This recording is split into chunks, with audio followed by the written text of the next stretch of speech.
We've learned from news reports today that 5 British soldiers were killed yesterday, and they were killed by someone who is not supposed to be their enemy. It was in southern Afghanistan, in Helmand province, at a checkpoint where Afghan and British soldiers served together. But without warning, one of the Afghan troops at that checkpoint opened fire on his supposed British allies, killing 5 of them. If this scenario sounds familiar, it may be because last month in Wardak province, 2 American troops were also killed by supposedly friendly fire as an Afghan policeman shot the Americans during what was supposed to be a joint patrol. The stated strategy of the U.S. military in Afghanistan now is to defeat the insurgency by protecting the people, by shoring up a legitimate state, by training and arming local security forces to be able to protect their own people and defend their own country. Here's one issue. What if those local forces want to defend their country from us or from their own government that they really don't see as legitimate? Last week, a Foreign Service officer and former Marine captain named Maddow-No went public with his resignation from the U.S. State Department, making him the first U.S. official known to have resigned over the war in Afghanistan. His resignation letter said in part, quote, "I have lost understanding of and confidence in the strategic purposes of the United States presence in Afghanistan. To put it simply, I fail to see the value or the worth in continued U.S. casualties or expenditures of resources in support of the Afghan government in what is truly a 35-year-old civil war." Joining us now is Maddow-No. Mr. Ho, thanks very much for coming on the show. It's nice to see you. Thank you for having me.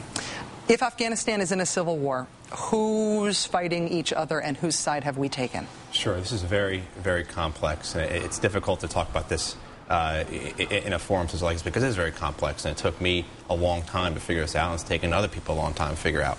However, basically what you have 2 sides in this conflict. One is an urban, secular, educated elite.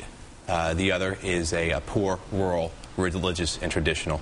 We're on the former side, which also happens to be the same side that the Soviet Union was on when it had its own Afghan war.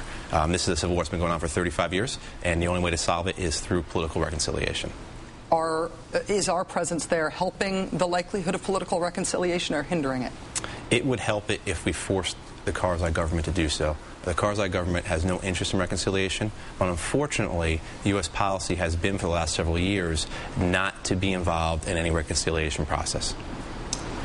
What do you think would happen if we keep on with it? If our strategy doesn't change, if we maintain the same number of troops we've got now or even increase troops the way that's being proposed? I think in 4 to 5 years, we're in the same situation right now. We may have stabilized the Afghan government to some extent by some measure or by some metric that we can demonstrate success. However, it won't end the civil war. And most importantly, though, it doesn't attain our 2 goals of defeating al-Qaeda and stabilizing Pakistan. And Pakistan should be our priority because of its nuclear weapons and its relationship with India. So you think that if imagining us there for another 4 years or 5 years, any military harm that we could cause to the people who are essentially fighting the Afghan government would be offset by the continued recruiting advantages that we would offer by being there for that long and in as great a numbers as we're there? Correct. Our presence fuels the insurgency. It's interesting you mentioned population control or securing the population. One of the things we used to talk about was how do one of the tenets of counterinsurgency is to separate the population from the insurgents or the insurgents from population. But how do you do that when the population are the insurgents? It's very difficult, and we have to recognize that we are on one side of a civil war, and we are only going to fuel the insurgency by our presence. We're fighting people who are fighting us because we're occupying them, and we're supporting a central government that they don't want. You served as a Marine in Anbar province in Iraq, and you served with the U.S. State Department in Tikrit as well before coming to Afghanistan. Is that right? Correct. I was actually a Department of Defense civilian assigned to a State Department team at Tikrit, and then we were embedded with the Army's 1st Infantry Division and the 42nd Infantry Division. Okay.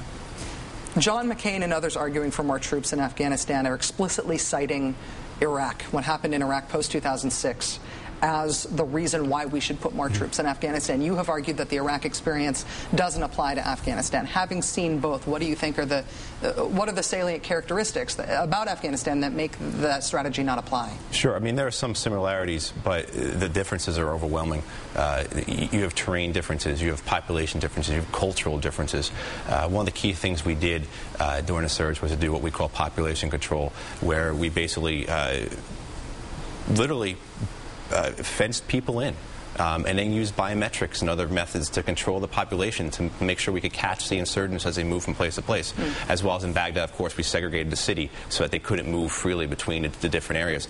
That's not possible in Afghanistan. The population there lives, the rural population where the insurgency is based, lives spread out. It's like this peanut butter spread of villages across the countryside. And it just, so for that reason alone, population control won't work. But there are so many differences with the people, the culture, the enemy, the history, that you just can't take a cookie-cutter approach and just because it worked there, it will work there. It's just not feasible. If we left or if we pulled back drastically, you were most recently in Zabul province. Correct. I know you're the top-ranking U.S. civilian official there. What would happen in our wake if we left? What would be the effect in that province? Oh, you know, this is difficult because I had Afghans who became my friends, and I worked daily with Afghan officials. I mean, we literally lived with each other. They lived right on the other side of our gate, and we lived in the city. And so it's difficult to say this, but there would be probably a bloodbath. There would be an increased amount of fighting. However, as difficult as to say this, because you do have some more obligation to this, I believe our Commander-in-Chief, I believe our elected officials, I believe our nation has a higher obligation to our men and women in uniform to only commit them in combat when there is something of strategic value to the United States. And we don't have that in Afghanistan. We don't. It's not defeating al-Qaeda, and it's not stabilizing the region, our presence there. Matthew Ho, former Marine Corps captain, political officer with the U.S. Foreign Service.